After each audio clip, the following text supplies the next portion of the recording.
சென்னையில இன்னும் 15-20 ஆண்டுகளுக்குள்ள பிற மாநிலத்துல தான் அத்தனை பேரும் எம்எல்ஏ இருப்பான்.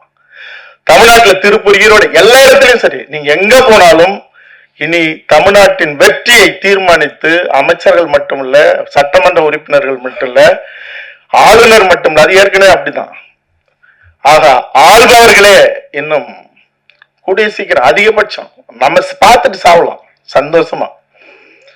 என் உயிர் மூச்சுங்கிறது நான் முன்னாடி சொன்னது போல சந்தனக்காடு நான் படிச்சுட்டேன். முந்திரிக்காட்டுல இன்னும் தமிழரசன் வரலாறு இருக்கு. இந்த உலகம் தலகுனிய கதறி அழ அழ இந்திய தேசம் உட்பட எங்களை அழிப்பதற்கு காரணமான அதிகார வர்க்கங்கள் அவர்கள் கல்லறையில் விழுந்து கிடந்தாலும் கூட தோண்டி எடுத்து துப்புகிற படைப்புகளாக என் இனத்தின் படைப்புகளை படைச்சதுக்கு அப்புறம் தான் என் தலை சாயும்னு சொல்லியிருக்கேன். ஆக அப்படிப்பட்ட நிலையில ஓடி ஓடி ஐநா சபைக்கு 3 முறை போகும்போதும், ஐரோப்பா நாடுகளுக்கு போகும்போதும், லண்டன் போகும்போதும், அல்லது கனடா பல முறை போகும்போது கூட மீதம் இருக்கிற தளபதிகளையும் போர் வீரர்களையும் புலி வீரர்களையும் சந்திச்சு அந்த வரலாறுகளை கேட்க கேட்க உடல் சிலிர்க்கிறதுல ஆன்மா வரைக்கும் சிலிர்த்து அது அடங்காம இருக்கு. அது படைப்பாக வரும்போதுதான் அது தீரும். ஆக இந்த படைப்பா தான் சொல்லுது. இந்த படைப்பா அது சொல்லுதுங்கிறத புரிஞ்சுக்கணும். அவர்களை மட்டும் காப்பாற்றுங்கள், எங்களை காப்பாற்றுங்கள், எங்களை மட்டும் காப்பாற்றுங்கள்னு அவங்க வரல. கொஞ்சம் கொஞ்சமா உனக்கு தெரியாம ஒரு தீப்பந்தம், உன் வீடு, உன் காடு, உன்னுடைய நிலம், வளம் அத்தனையும் இங்க பறிக்கப்பட்டுக்கிட்டே இருக்கு, அழிக்கப்பட்டுக்கிட்டே இருக்கு. திலீபன் நினைவாலயம்னு ஒரு இடத்துல வருது. உலகத்துல ஒரு மரணம் தரிசனமாக மாறினது, ஒரு மரணம் உலகத்திலே தரிசனமாக மாறினது திலீபனுடைய மரணம் மட்டும்தான். 12 நாள் அடம்பிடிச்சு வரான் தலைவர்கிட்ட, அடம்பிடிச்சு பல பேர் போட்டி. ஒரு சொட்டு நீர் கூட அருந்தாம நான் இருந்து சாகிறேன், இந்திய ஒன்றியத்திற்கு என் உயிரால் நான் கோரிக்கை வைக்கிறேன் அப்படின்னு. நான் நினைவு தப்புனா கூட என் நாக்குல ஒரு சொட்டு தண்ணி வச்சிடக்கூடாதுன்னு சத்தியம் வாங்கிட்டு உட்கார்றான் நல்லூர் முருகன் கோயில் வாசல்ல. 2வது நாள் பல்லு விளக்க தண்ணி தரும்போது, சாப்பிட்டாதானடா பதில் பல்லு விளக்கணும், எனக்கு எதுக்குடா அப்படிங்கிறான். 3வது நாள் உடை மாற்ற வரும்போது, சருகாக போற உடலுக்கு எதுக்குடா மாற்று துணிங்கிறான். கொஞ்சம் கொஞ்சமா நினைவு இழக்கிறான். 12வது நாள் ஒவ்வொரு நாளும் இரவு தலைவர் ஒரு தாயை போல வந்து அவன் தலையை வருடி கொடுத்துட்டு போறாரு. அப்ப கூட இந்திய ஒன்றிய அரசு அசைல. லட்சோப லட்ச மக்கள் இந்த நல்லூர் முருகன் கோயில் வாசல்ல கதறாங்க. அவன் மூச்சேற்று போயிட்டானா, செத்து போயிட்டானான்னு 8வது நாள் 9வது நாள்லாம் மருத்துவர் வந்து போகும்போதெல்லாம் அலறுது கூட்டம்.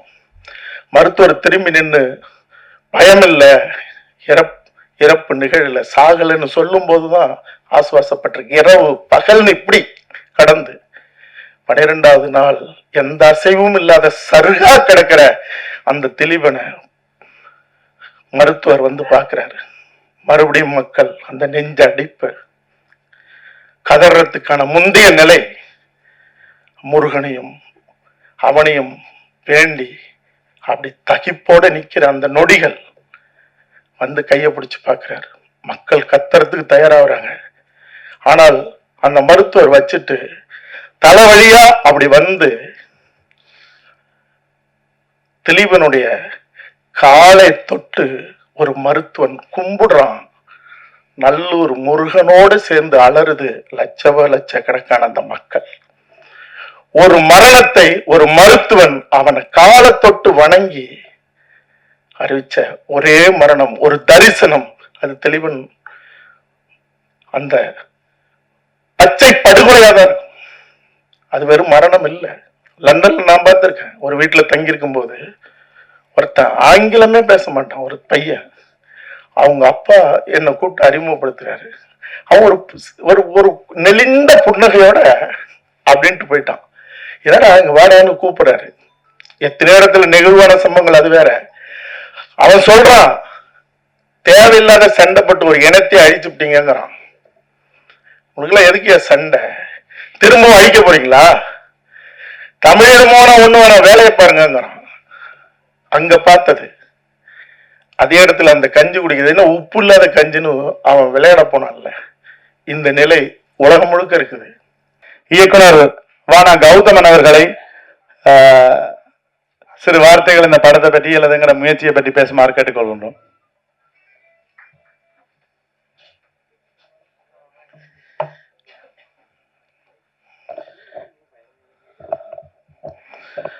சகோதரர்கள் ராஜ் சிவராஜ் அவர்கள் இயக்கி, பூவன் மதீசன் அவர்கள் இசையமைத்து, இன்னும் எங்களுடைய எண்ணற்ற எங்களுடைய இரத்த உறவுகள் உலகில் இதுவரைக்கும் ஒரு நேர்மையான விடுதலைக்கு ரத்தம் சிந்தாத அளவுக்கு வரலாற்றை சுமந்து நிற்கிற எங்களுடைய ஈழ மண்ணின் படைப்பாளிகள் எல்லாம் ஒன்று கூடி தயாரித்து இயக்கி தீப்பந்தம் என்கிற இந்த தகிப்பான படைப்பில் பங்கு கொண்ட படைப்பாளிகளுக்கும் இவர்கள் எல்லாம் வாழ்த்த அல்லது உச்சி முகர இங்கே வந்திருக்கிற எங்களுடைய பெருமதிப்புமிக்க சக படைப்பாளிகளுக்கும்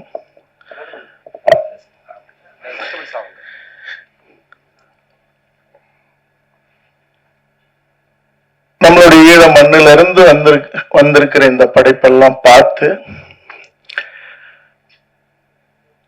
அவர்கள் ஒரு உறுதியோடும் ஒரு பெருநம்பிக்கையோடும் தொடங்கி இருக்கிற படைப்பை நாமளும் கொண்டாடணும், வாழ்த்தணும். உலகம் முழுக்க தமிழர்கள்ட்ட மட்டுமில்ல மனித இனத்துக்கு எடுத்துட்டு போகணும் அப்படிங்கிற ஒரு பெரும் வேட்கையோடு இங்கு வந்திருக்கிற நாங்கள் என்று மதிக்கிற எங்களுடைய ஊடக சகோதர சகோதரிகளுக்கும் உங்கள் அனைவருக்கும் என்னுடைய வணக்கம். இந்த படைப்பை அதனுடைய தரத்தை மதிப்பிடுவதை விட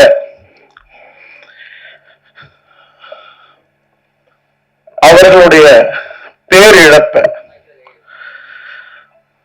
அவர்களுடைய வலிய, அவர்களுடைய நிலமிழப்ப, உயிரிழப்ப எல்லாத்தையும் தாண்டி அவர்களுடைய மானம் இழப்ப அவர்கள் இப்பொழுதுதான் சொல்ல தொடங்கியிருக்காங்க. இது ஒரு முக்கியமான ஒரு தொடக்கம். அதை பதிவு செய்து இந்த உலகத்துக்கு நாங்க எவ்வளவு பெரிய உன்னதமான படைப்பாளிகள்னு அவங்க காட்ட வரல. எங்களுடைய வலியை இனிமேலாவது மனித சமூகம் உள்வாங்குங்கள், உணர்ந்து கொள்ளுங்கள் அப்படிங்கிறதுக்காகத்தான் கடல் கடந்து இங்க வந்திருக்காங்க. கிட்டத்தட்ட 50களிலே கடல் கடந்து வந்து நம்மள்கிட்ட ஆதரவு கேட்டவர்கள் தங்களுடைய இன விடுதலைக்காக. ஆனால் கலையின் ஊடாக இன்னைக்கு நம்மளோட வந்து நிக்கிறாங்க, நம்மளுடைய உறவுகளாக, நம்மளுடைய சகோதரர்களாக. இந்த படைப்புல பேசப்பட்ட செய்திகள் மிக மிக முக்கியமானது. அவர்கள் இன்னும் கூட உறுதியாகவும் உக்கரமாகவும் இந்த படைப்புல அவங்களால சொல்ல முடியும். ஒரு படைப்பாளியா எனக்கு தெரியும். ஆனால் இலங்கையில வெளியிடுகிற ஒரு படைப்பாக, இலங்கை மண்ணுல, ஈழ மண்ணுல வெளியிடுகிற ஒரு படைப்பாக அவர்கள் முடிந்த வரைக்கும் முயன்று இந்த படைப்புல சில செய்திகளை சொல்லியிருக்காங்க. இன்னைக்கு இருக்கிற இந்த காலகட்டத்துல அந்த படைப்புல நீங்க தொடக்கத்திலே பார்க்கலாம். நினைவு கஞ்சி அந்த குடிக்கிற முதல் ஷாட், அது முதல் காட்சி. அது மே 18. அந்த கஞ்சிக்கு போடுறதுக்கு உப்பு கூட இல்லை. முள்ளிவாய்க்கால் மண்ணுல வெறும் குண்டுகள் மட்டுமே விழுந்தது. தாங்கள் கூட பசியாராமல் எங்களுடைய தாய்க்கும் தாய் மொழிக்கும் சமமான எங்களுடைய தமிழீழ தேசிய தலைவர் தன் படைக்கு உத்தரவிட்டது நம்மை நம்பி இருக்கிற, நம்ம காத்து நிற்போம்னு நம்மளோடு உயிரை பிடித்துக் கொண்டு உயிருக்கு உயிராக ஓடி வந்த நம்மளுடைய மக்கள், நம்மளுடைய பிள்ளைகள், பிஞ்சு குழந்தைகள் உயிரோடு இருக்கணும், செத்தது போகன்னு ஊற்றப்பட்ட அந்த கஞ்சிக்கு உப்பு கூட இல்லை. ஆனால் அந்த கஞ்சிய மறந்துடக்கூடாது, அந்த பெருவழியை, அந்த உயிர் வழியை மறந்துடக்கூடாதுங்கிறதுக்காகத்தான் மே 18 உலகம் முழுக்க வாழ்கிற தமிழர்கள், இந்த வழியை உள்வாங்கின தமிழர்கள் இன்றும் மே 18 வசதியோடு வாழ்ந்து கொண்டிருக்கிற தமிழர்களும் கஞ்சி குடிக்கிறாங்க. ஆனால் அதை உணராத, உள்வாங்காத, அந்த மண்ணிலேயே பிறந்த ஈழ மன்னல், முள்ளிவாய்க்காக இருக்கட்டும், மட்டக்களப்பாக இருக்கட்டும், யாழ்ப்பாணமாக இருக்கட்டும், கொழும்பாக இருக்கட்டும், கிளிநொச்சியாக இருக்கட்டும், எல்லா இடத்திலும் இருக்கிற இன்றைய இளைய தலைமுறை, குறிப்பாக 15-20 வயது உள்ளவர்கள், யுத்தம் நடந்து 15 வருஷம் ஆச்சு. ஆனா அவங்க எல்லாம் இந்த யுத்தத்தை, இந்த பேரிழப்ப, இந்த பெரும் ஓலத்தை மறந்து இன்னைக்கு மயக்க நிலையில கடத்தப்பட்டிருக்கிறார்கள். காரணம் அவர்கள் மட்டும் இல்ல, அங்க ஆள்கிற அதிகார வர்க்கமும் அது ஒரு காரணம். எல்லாத்தையும் மழுங்கடிக்கப்பட்ட ஒரு நிலையில, போரை வயப்படுத்தப்பட்ட ஒரு நிலையில, சினிமா கவர்ச்சி உட்பட, ஏன்னா அங்கேயும் இருக்கிற அஜித் விஜய் படங்களுக்கு இன்னைக்கு கிளிநொச்சிலையும் யாழ்ப்பாணத்திலையும் முல்லைத்தீவிலையும் இன்னைக்கு பாலாபிஷேகம் பண்ற, ரத்த அபிஷேகம் நடந்த அந்த மண்ணுல இன்னைக்கு அதெல்லாம் மாற்றப்பட்ட அந்த நிலையில தான் அதனுடைய விழுதாக, வேர்களாக வந்த எங்கள் வீட்டு பிள்ளைகள், எங்களுடைய சகோதரர்கள் இன்னைக்கு இதெல்லாம் மறந்துடக்கூடாதுங்கிறதுக்காக தான், அதை மீட்டெடுப்பதற்காக ஒரு புதிய தீப்பந்தத்தை இப்போதாவது தொடங்கினாதான் இனி வருகிற தலைமுறையாவது நாம எவ்வளவு பெரிய இழப்பை இழந்திருக்கோம் அப்படின்னு அவர்களுக்கு நினைவூட்டுவதற்காக இந்த படைப்பை தொடங்கி இருக்கிறார்கள். அதை தமிழ்நாட்டுக்கு வந்து தமிழ்நாட்டின் படைப்பாளிகளோட, எங்களுடைய தமிழர் தொப்புள் கொடி உறவுகளோட இதை பகிர்ந்து அவர்களை முன்னாடி சொன்னது போல தன்னுடைய திறமையை காட்ட வரல. எந்த சூழ்நிலையிலும் எங்கள் மண்ணை, எங்கள் இனத்தை, எங்களுடைய உரிமையை கைவிட்டு விடாதீர்கள், எங்களுக்காக நில்லுங்கள்னு உரிமையோட உயிரான ஒரு உயிர் எழுதி தீப்பந்தமாக இங்க ஏற்றி வச்சிருக்காங்க. ஏன்னா ஒரு 15 ஆண்டுகளாக, குறிப்பாக 10 ஆண்டுகளாக இதே மேடையில எங்களுடைய ஊடக சகோதரர்கள்ட்ட நான் சொல்லியிருக்கேன், என் உயிர் மூச்சுங்கிறது நான் முன்னாடி சொன்னது போல சந்தனக்காடை நான் படிச்சுட்டேன், முந்திரிக்காட்டுல இன்னும் தமிழரசன் வரலாறு இருக்கு. இந்த உலகம் தலகுனிய கதறி அழ இந்திய தேசம் உட்பட எங்களை அழிப்பதற்கு காரணமான அதிகார வர்க்கங்கள் அவர்கள் கல்லறையில் விழுந்து கிடந்தாலும் கூட தோண்டி எடுத்து துப்புகிற படைப்புகளாக என் இனத்தின் படைப்புகளை படைச்சதுக்கு அப்புறம் தான் என் தலை சாயும்னு சொல்லியிருக்கேன். ஆக அப்படிப்பட்ட நிலையில ஓடி ஓடி ஐநா சபைக்கு 3 முறை போகும்போதும், ஐரோப்பா நாடுகளுக்கு போகும்போதும், லண்டன் போகும்போதும், அல்லது கனடா பல முறை போகும்போது கூட மீதம் இருக்கிற தளபதிகளையும் போர் வீரர்களையும் புலி வீரர்களையும் சந்திச்சு அந்த வரலாறுகளை கேட்க உடல் சிலிர்க்கிறதுல ஆன்மா வரைக்கும் சிலிர்த்து அது அடங்காம இருக்கு. அது படைப்பாக வரும்போதுதான் அது தீரும். ஏன்னா இந்த படைப்பு ஈழத்துக்காக மட்டும் சொல்லப்பட்ட ஒரு படைப்புன்னு நினைச்சா அது நம்மளுடைய புரிதல் இன்மைதான். 70களில் தரப்படுத்துதல் அப்படின்னு அங்க வந்ததே கல்வியை வரையறைப்படுத்தது. ஒரு அளவுகளுக்காக சொல்றேன். சிங்களவன் 35 மார்க் எடுத்தா அவன் படிக்க போலாம், மருத்துவமோ பொறியியலோ. ஆனால் 70 மார்க் எடுத்தா கூட தமிழர்களுக்கு இல்லை.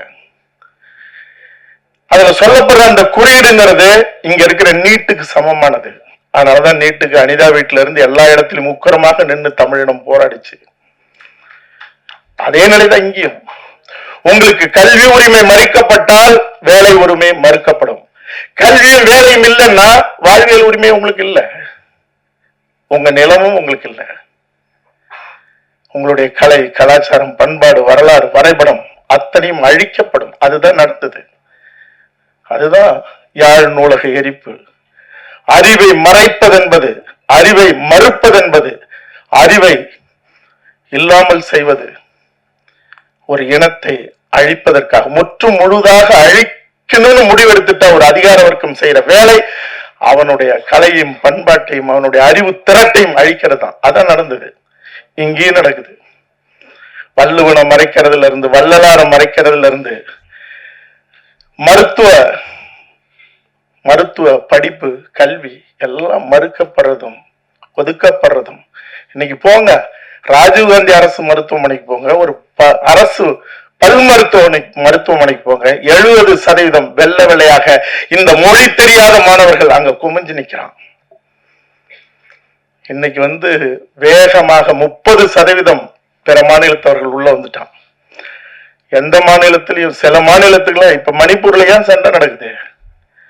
மணிப்பூர்ல பூர்வகுடி மக்கள் வாழ்கிற இடத்துல ஒரு சென்ட் எவனும் வாங்க முடியாது. ஆக அவனுள்ள அடிச்சு அப்புறப்படுத்தினாதான் உள்ள போக முடியும், இந்த கனிம வளத்தை திருட முடியும். இப்ப இங்க அதெல்லாம் இல்ல. இங்க கூட்டமா வந்துட்டான். நீங்க அங்க உள்ளே போக முடியாது, வாழ முடியாது, ஓட்டு உரிமை இல்ல, எந்த உரிமையும் இல்ல, ரேஷன் அட்டை இல்ல. பல மாநிலத்துல கொடுக்க மாட்டான். ஆனால் இங்க உள்ள வந்துட்டான்னா உடனே அவனுக்கு ஓட்டு உரிமை, உடனே அவனுக்கு ரேஷன் உரிமை.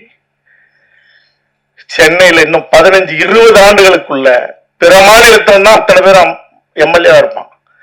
தமிழ்நாட்டுல திருப்பூர், ஈரோடு எல்லா இடத்துலயும் சரி, நீங்க எங்க போனாலும் இனி தமிழ்நாட்டின் வெற்றியை தீர்மானித்து அமைச்சர்கள் மட்டுமல்ல, சட்டமன்ற உறுப்பினர்கள் மட்டும் இல்ல, ஆளுநர் மட்டும் இல்ல, அது ஏற்கனவே அப்படிதான். ஆக ஆள்பவர்களே இன்னும் கூடிய சீக்கிரம் அதிகபட்சம் நம்ம பார்த்துட்டு சாவலாம் சந்தோஷமா. ஆக இந்த படைப்பா தான் சொல்லுது. இந்த படைப்பா அது சொல்லுதுங்கிறத புரிஞ்சுக்கணும். அவர்களை மட்டும் காப்பாற்றுங்கள், எங்களை காப்பாற்றுங்கள், எங்களை மட்டும் காப்பாற்றுங்கள்னு அவங்க வரல. கொஞ்சம் கொஞ்சமா உனக்கு தெரியாம ஒரு தீப்பந்தம், உன் வீடு, உன் காடு, உன்னுடைய நிலம், வளம் அத்தனையும் இங்க பறிக்கப்பட்டுக்கிட்டே இருக்கு, அழிக்கப்பட்டுக்கிட்டே இருக்கு. திலீபன் நினைவாலயம்னு ஒரு இடத்துல வருது. உலகத்துல ஒரு மரணம் தரிசனமாக மாறினது, ஒரு மரணம் உலகத்திலேயே தரிசனமாக மாறினது திலீபனுடைய மரணம் மட்டும்தான். 12 நாள் அடம் முடிச்சு வரான் தலைவர்கிட்ட, அடம் முடிச்சு பல பேர் போட்டி. ஒரு சொட்டு நீர் கூட அருந்தாம நான் இருந்து சாகிறேன், இந்திய ஒன்றியத்திற்கு என் உயிரால் நான் கோரிக்கை வைக்கிறேன் அப்படின்னு. நான் நினைவு தப்புனா கூட என் நாக்குல ஒரு சொட்டு தண்ணி வச்சிடக்கூடாதுன்னு சத்தியம் வாங்கிட்டு உட்கார்றான் நல்லூர் முருகன் கோயில் வாசல்ல. 2வது நாள் பல்லு விளக்க தண்ணி தரும்போது, சாப்பிட்டா தானே பதில் பல்லு விளக்கணும், எனக்கு எதுக்குடா அப்படிங்கிறான். 3வது நாள் உடை மாற்ற வரும்போது, சருகாக போற உடலுக்கு எதுக்குடா மாற்று துணிங்கிறான். கொஞ்சம் கொஞ்சமா நினைவு இழக்கிறான். 12வது நாள் ஒவ்வொரு நாளும் இரவு தலைவர் ஒரு தாயை போல அவன் தலையை வருடி கொடுத்துட்டு போறாரு. அப்ப கூட இந்திய ஒன்றிய அரசு அசைல. லட்சோப லட்ச மக்கள் இந்த நல்லூர் முருகன் கோயில் வாசல்ல கதறாங்க. அவன் மூச்சேற்று போயிட்டானா, செத்து போயிட்டானான்னு 8வது நாள் 9வது நாள்லாம் மருத்துவர் வந்து போகும்போதெல்லாம் அலறது கூட்டம். மருத்துவர் திரும்பி நின்று பயமில்லை, இறப்பு நிகழல, சாகலன்னு சொல்லும் போதுதான் ஆசுவாசப்பட்டிருக்கு. இரவு பகல்னு இப்படி கடந்து 12வது நாள் எந்த அசைவும் இல்லாத சருகா கிடக்கிற அந்த திலீபனை மருத்துவர் வந்து பார்க்கிறாரு.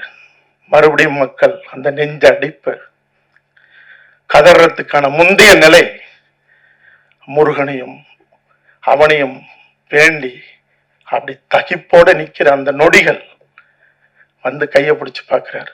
மக்கள் கத்துறதுக்கு தயாராகிறாங்க.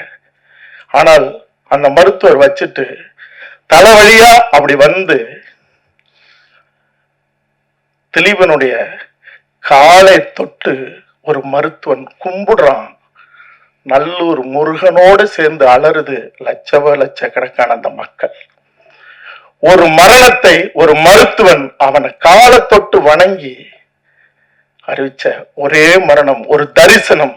அது தெளிவன் அந்த பச்சை படுகொலையாதான் இருக்கும். அது வெறும் மரணம் இல்லை. அவன் சொன்ன ஒரு வார்த்தை, அவன் சொன்ன ஒரே ஒரு வார்த்தை, நான் போறேன், நிச்சயம் என் தலைவனும் என் சக வீரர்களும் தளபதிகளும் இந்த தமிழீழத்தை மீட்டெடுப்பார்கள், விடுதலை பெற்ற தமிழீழத்தை நான் வானத்திலிருந்து பார்ப்பேன் அப்படின்னு சொன்னான். கண்கள் மின்ன, மகிழ்ச்சி பொங்க, உட்காரத்துக்கு முன்னாடி நான் மேல இருந்து பார்ப்பேன் விடுதலை பெற்ற தமிழீழத்தை அப்படின்னு. அந்த நம்பிக்கை, அந்த சொல், அந்த மரணம் இன்னைக்கு உலகம் முழுக்க வாழ்கிற தமிழர்கள், தமிழகத்தில் வாழ்கிற இளைய தலைமுறை அல்லது அங்க இருக்கிற தமிழர்கள், தமிழ்நாட்டில் இருக்கிற தமிழர்கள், அவன் சொல்லிட்டு போன அந்த வார்த்தைக்கு நம்பிக்கையாக நாம் வாழ்ந்தோமா? எவ்வளவு பெரிய குற்றவாளி, எதிரிகள் அழிப்பான், துரோகிகள் காட்டி கொடுப்பான். ஆனா அந்த தலைவனையும் அந்த மண்ணையும் அந்த வீரத்தையும் அந்த பேரிழப்பையும் உள்வாங்கின உலகம் முழுக்க வாழ்கிற தமிழர்கள், தமிழினம் என்ன செய்யுது? ஏன் இந்த கவலை அவங்களுக்கு? லண்டன்ல நான் பார்த்திருக்கேன், ஒரு வீட்டுல தங்கி இருக்கும் போது ஒருத்தன் ஆங்கிலமே பேச மாட்டான், ஒரு பையன். அவங்க அப்பா என்னை கூப்பிட்டு அறிமுகப்படுத்துறாரு. அவன் ஒரு ஒரு நெளிந்த புன்னகையோட அப்படின்ட்டு போயிட்டான். ஏன்னா அங்க வாடான்னு கூப்பிடுறாரு. எத்தனை நேரத்துல நெகிழ்வான சம்பவங்கள், அது வேற. அவன் சொல்றான், தேவையில்லாத சண்டைப்பட்டு ஒரு இனத்தை அழிச்சுட்டீங்கிறான். உங்களுக்குலாம் எதுக்கு சண்டை? திரும்பவும் அழிக்க போறீங்களா? தமிழீழமான ஒண்ணு வேணா, வேலையை பாருங்கிறான். அங்க பார்த்தது அதே இடத்துல அந்த கஞ்சி குடிக்கிறது, என்ன உப்பு இல்லாத கஞ்சின்னு அவன் விளையாட போனான்ல. இந்த நிலை உலகம் முழுக்க இருக்குது. அப்ப இந்த இழப்ப, இந்த வலிய, அதாவது உலகம் தோன்றின காலத்துல 36 ஆண்டுகள் மழை பெஞ்சதா சொல்றாங்க ஒரு அறிவியல் செய்தி. அதுலதான் 3 பங்கு கடலும் 1 பங்கு நிலமும் உருவானதா சொல்லுது. இந்த உலகம் உருவான காலத்துல இருந்து எத்தனையோ சண்டைகள் நடந்திருக்கு ஒரு இனம் விடுதலை அடைய. ஆனா எந்த மண்ணிலையும் இவ்வளவு ரத்தம் சிந்தல, இவ்வளவு நேர்மையான போராட்டம் நடக்கல. ஆனால் அந்த போராட்டத்தினுடைய இறுதி தீர்வு இங்க மருதையா, ஓவியர்கள் 2 பேருமே, புகழேந்தையா, எனக்கு தெரிஞ்சு இவங்கெல்லாம் போய் தலைவரோடய இருந்து அந்த போராட்ட காலத்தை நேர்ல பார்த்து வந்தவங்க. இறுதி காலகட்டத்துல என்னுடைய சந்தனக்காடு படைப்பை பார்த்துட்டு என்னை அழைக்கிற நேரத்துல அங்க போர் உக்கிரமாயிருச்சு, போக முடியல, கடைசி வரைக்கும் போகல. ஆனால் ஒன்னே ஒண்ணு மட்டும் செய்ய முடிஞ்சது. இங்க இருக்கிற 2 பேருக்கு தெரியும், இந்த விழாவை ஏற்பாடு பண்ண ஒரு சகோதரர், அவர் எப்பவுமே தன்னை காட்டிக்கிறதுல கீழே இருக்காரு. இந்த இளைஞர்கள்லாம் ஒருங்கிணைச்சு அங்க இருந்து அனுப்பின ஒருத்தர் இருக்கார், விவசாயத்துறை முன்னாள் ஈழத்து அமைச்சர் ஐங்கர் நேசனை. அவருக்கு தெரியும் எண்ணற்ற ஆவண படைப்புகள். இனி என்ன செய்ய போகிறோம், இறுதி யுத்தம், விழவிழ எழுவோம், ரத்த காட்டேரி ராஜபக்ஷ, கொலகார காங்கிரஸ், எங்கள் அப்பா, இப்படி எண்ணற்ற ஆவண படைப்புகளை ராத்திரி பகல அந்த நேரத்துல நான் படிச்சேன். அந்த ரத்த சகதிகள் கிடக்கிற எங்கள் வீட்டு பிள்ளைகள், பெண்கள், நம்மளுடைய போராளிகள் கை காலு செதஞ்சி சின்ன நம்ம எடுத்து கோத்து கோத்து கோத்து ஆவண படைப்புகளா செஞ்சேன். இனி அந்த படைப்புகளை யாரெல்லாம் பிரதி எடுத்தாங்களோ தூக்குனாங்க. ஒரு முறை இங்க ஜெயசித்ரா அவர்களுடைய ஸ்டுடியோ கோடம்பாக்கம் பக்கத்துல ஒரு படைப்பை செஞ்சுட்டு இருக்கேன். எடுத்து செஞ்சு பாரதிராஜா சார் ஆபீஸ்க்கு எடுத்துட்டு போகணும், போலீஸ் சுத்தி ரவுண்ட் அப் பண்ணிருச்சு. அதை மீறி இப்ப அவங்க 2 பேரும் லண்டன்ல இருக்காங்க. அதுல ஒரு சகோதரர் யோகன், இன்னொருத்தர், அவங்கள வர சொல்லி போலீஸ், நல்ல வேலை அது அது ஒருத்தர் தெலுங்குக்காரர் அங்க இருந்தார், ஜெயசித்ரா அவங்க அவரு இல்ல இது வேற, இது கலைஞர் டிவிக்காக ஒரு ப்ரோக்ராம் எடிட்டிங் நடக்குதுன்ட்டாரு. அப்ப இருந்த ஆட்சி அவங்க ஆட்சி, அப்படியே வெளியில போனாங்க. இல்லாட்டினா சுத்தி வளைச்சிருந்தா அன்னைக்கு தூக்கி இருப்பாங்க. எதுக்குன்னா அப்படியெல்லாம் பெரும் பதட்டத்தோட எடுத்துட்டு வந்து ஒரு டிவிடியை கொடுத்து வேற ஒரு பக்கம் அனுப்பிட்டு இன்னொரு டிவிடி அங்க எடுத்துட்டு போறோம். அங்க எல்லாம் செல்வமணி சார், வடிவேலு, அவங்க எல்லாம் உட்காந்துருக்காங்க. ஏற்கனவே சொல்லியிருக்காங்க, என்ன ரெடியாச்சான்றாங்க. இப்ப சிக்கல் ஆகுதுன்னா அது ரொம்ப தேர்தல் காலகட்டம் வேற. எடுத்துட்டு போய் கொடுத்துட்டு ஓரமா உட்கார்ந்து அந்த மனநிலை இருக்குல்ல, இத பார்க்கும்போது எனக்கு தோணுச்சு, அந்த ஹார்ட் டிஸ்க, அந்த படைப்பை அதை எடுத்துட்டு எப்படியாவது அதை காப்பாத்தி வைக்கணுங்கிற அந்த போராட்டம் இருக்குல்ல, அது இந்த படைப்புல மட்டும் இல்ல, நான் மட்டும் இல்ல, எண்ணற்ற இந்த மண்ணையும் இனத்தையும் அந்த வீரம் செறிந்த விடுதலை போராட்டத்தையும் உலகத்துல எந்த இலக்கியமும் இந்த உலகம் தோன்ற காலத்துல இருந்து அப்படி ஒரு தலைவனை பாட முடியாது. அப்படி ஒரு பதிவு இல்லை. இந்த உலகம் அழிய போகிற காலத்துல கூட அண்ணன் பிரபாகரனை போன்ற ஒரு மாவீரன், பரிசுத்தமான ஒரு பெரும் தலைவன் இந்த உலகத்துல பிறக்கப்படுது. இதுக்கெல்லாம் ஒரே தீர்வுங்கிறது நாமெல்லாம் நேசிச்ச இந்த வரலாறு சொல்லணும் அடுத்த தலைமுறைகிட்ட. படைப்புகளை ரொம்ப உயிரா நேசிச்சார் அண்ணன் பிரபாகரன் அவர்கள். இங்க இருந்து போற எல்லா படைப்பையும் பார்த்துருவார், உலக படைப்புகளை பார்ப்பாரு. படைப்புகள் போதும், அது படையை வளர்க்கும்னு சொன்னவர், அப்படி வளர்த்தவர். படைப்புகள் மட்டும்தான் நெருப்பு அணையாம பாதுகாக்கும், தீப்பந்தத்தை போல. அதனால இன்னைக்கு உலகத்துல ஈரானிய படைப்புகள் ஒரு 10 ஆண்டுகளுக்கு முன்பே பெரும் பரபரப்பை ஏற்படுத்துச்சு. அதுக்கப்புறம் எதுவுமே இல்லை. நாளைக்கு உலகத்தை ஆட்டி படைக்கிற படைப்புகள் அல்லது சம்பவங்கள், வரலாறுகள், வீரம் செறிந்த எத்தனையோ நிகழ்வுகள், எத்தனையோ தளபதிகள், உலக சினிமாவை மட்டும் இல்ல, உலகத்தையே உலுக்கெடுக்கிற படைப்புகள் கொட்டி கிடக்கிற இடம் எதுனா எங்களுடைய ஈழ மண். அதனால ஒரு பக்கம் அது அறவழி போராட்டமாக இருக்கலாம். இந்த உலகம் பாராமுகமாக போனால் நான் சொல்றேன், மீண்டும் அந்த மண்ணில் ஒரு யுத்தம் தொடர்வதை, அந்த யுத்தத்தின் மூலமாக அந்த இனம் விடுதலை அடையதை இந்த உலகத்துல எந்த அதிகாரத்தாலும் தடுக்க முடியாது. 15 ஆண்டுகள் கடந்துருச்சு. யுத்தம் தான் நடக்கணும், சத்தம் தான் அங்க கேட்கணும், ரத்தம் தான் அங்க வடியணுங்கிறது ஒரு காலமும் அறம் சுமந்த எந்த தமிழும் ஏற்க மாட்டான். எனக்கும் அந்த எண்ணம் இல்லை. ஆனா இந்த உலகம் வேடிக்கை பார்க்க 34 நாடுகள் சேர்ந்து அடிச்சு சிதைச்சு முடிச்ச அந்த மண்ணுக்கான நீதியை இந்த உலகம் தரலன்னா அது இயற்கை வழிகாட்டும், அது வேற வழியே இல்லை. அப்படி ஒண்ணு நடந்தா அது தமிழனை சாராது, அந்த பழி இந்த உலகத்தை தான் சாரும்.